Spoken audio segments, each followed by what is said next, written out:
Ang video na ituturo ko sa inyo ay kung paano mag-install ng ganitong automatic transfer switch. Ito mga idol yung isasuggest ko sa inyong automatic transfer switch kasi napakaganda nito, napakabilis nitong mag-transfer. Di tulad ng ganitong automatic transfer switch, kapag halimbawa nanonood ka ng TV at naglipat siya sa kuryente nyo sa bahay, ay mamamatay yung TV nyo.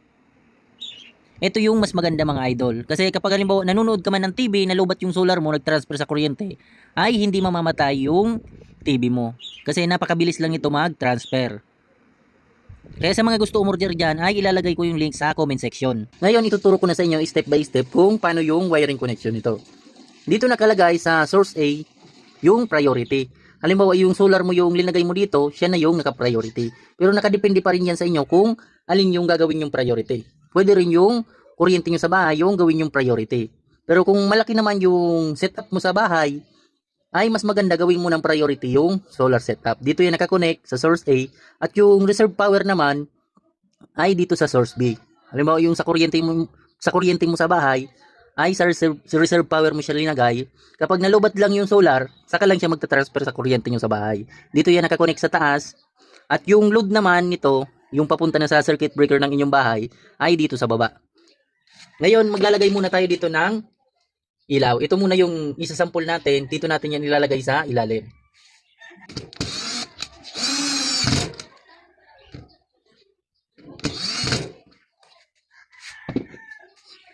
Ngayon nalagyan na natin yung load. Dito naman tayo, wiringan naman natin yung sa solar. Meron na tayo ditong supply. Ito yung sa solar at ito naman yung sa kuryente.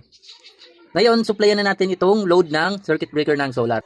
Itong live wire niya, dito natin yan i-connect sa kaliwa ng automatic transfer switch. Pero kahit saan mo naman yan dyan i-connect, yung live at neutral ay pwede naman. Pero tayo ay ilalagay natin dito sa kaliwa yung live.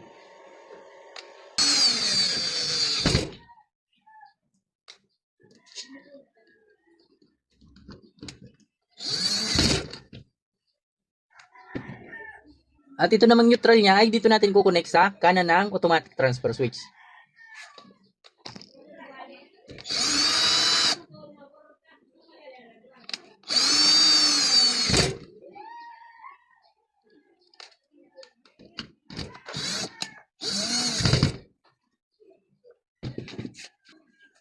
Ngayon, na-connect na natin yung supply na galing sa solar. At para gumana yung automatic function nito, ay kailangan maglagay tayo ng wire galing dito sa, may nakalagay ditong AC 220 volts input. Maglalagay tayo ng wire galing dito papunta dito sa live at saka neutral. Itong may nakalagay ditong AR, dito natin yan i-connect sa live.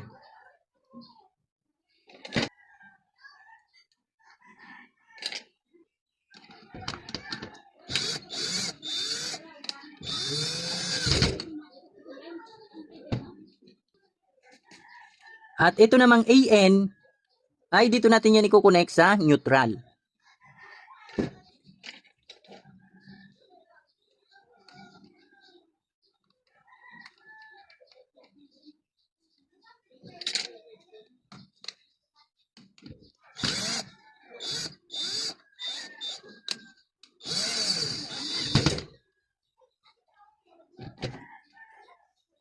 Nasupplyan na natin yung sa solar. Ngayon, dito naman tayo mag-supply dito sa kuryente nyo sa bahay.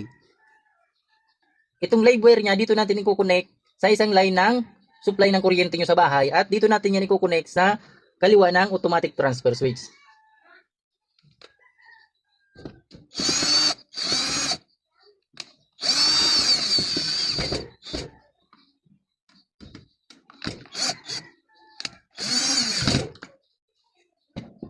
Ito namang neutral niya, dito natin i-connect sa isang line ng circuit breaker.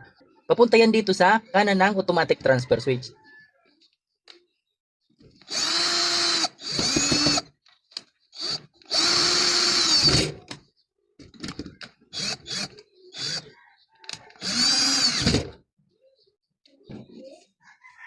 At ganun din dito sa baba, para gumana yung automatic function nito, ay maglalagay tayo ng wire papunta dito sa live at neutral ng supply ng kuryente nyo sa bahay.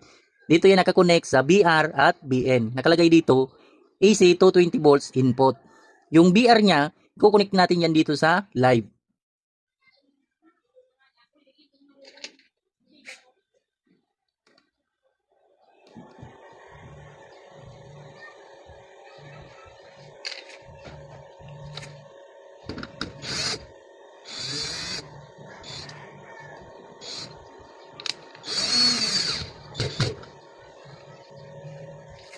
At ito namang BN, dito natin yan i-connect sa neutral.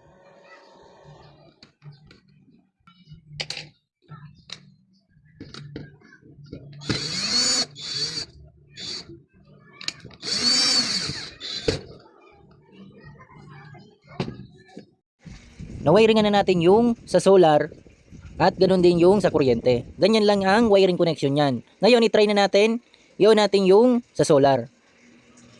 Dapat ito ay magta-transfer yan dito sa normal power. Try natin. Ganyan lang kabilis yung pag-transfer niya. Ngayon, i-try naman natin yung sa kuryente. Pagkapag inon natin dyan ay hindi yan magta-transfer kasi naka-priority yung sa solar. At kapag halimbawa nalubat na yung solar ay automatic magta-transfer yan sa kuryente nyo sa bahay. Ngayon, i-try natin. Ganyan ang kinagandahan nito, napakabilis lang ng pag-transfer niya.